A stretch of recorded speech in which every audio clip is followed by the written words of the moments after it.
When it comes to maintaining the exterior of a home, two of the most impactful services we offer are roof cleaning and window cleaning. Recently, we had the opportunity to carry out both at a client's property, and we want to walk you through exactly what that process looked like from start to finish. The roof cleaning process. The roof we worked on was a red tile roof, a classic and beautiful style that, like any roof, is susceptible to buildup of algae, mold and lichen and general organic staining over time. Left untreated, these growths don't just affect the appearance of a home, they can actually degrade roofing materials and shorten the lifespan of the roof itself. Our goal was to restore it safely, thoroughly and without causing any damage to the tiles. We began by pre-wetting the entire roof surface with water. This is an important first step that is often overlooked. Pre-wetting serves as a couple of key purposes. It helps protect surrounding vegetation and surfaces from chemical runoff, and it prepares the tile surface to receive the cleaning solution more evenly.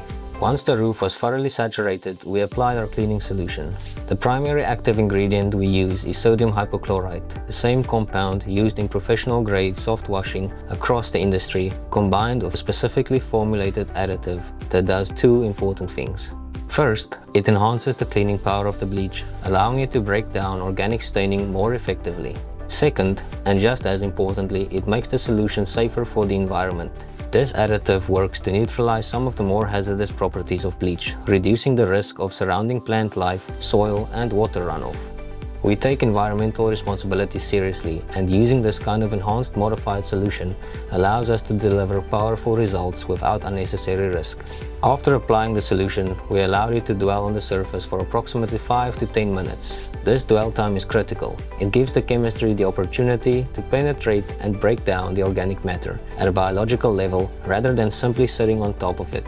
During this time, we monitor the roof carefully to ensure the solution did not dry onto the surface, which could leave streaks or residue and actually work against the clean finish we are aiming for. Conditions like heat, wind and direct sunlight all affect how a solution can dry, so this stage requires attention and experience to manage properly. Once the dwell time was complete, we rinsed the entire roof from the top down. Working top to bottom is essential. It ensures that any loosened debris, chemical residue and runoff flows away from already cleaned areas rather than back over them. The result was a roof that was visibly cleaner, with organic staining lifted and the natural color of the tile restored.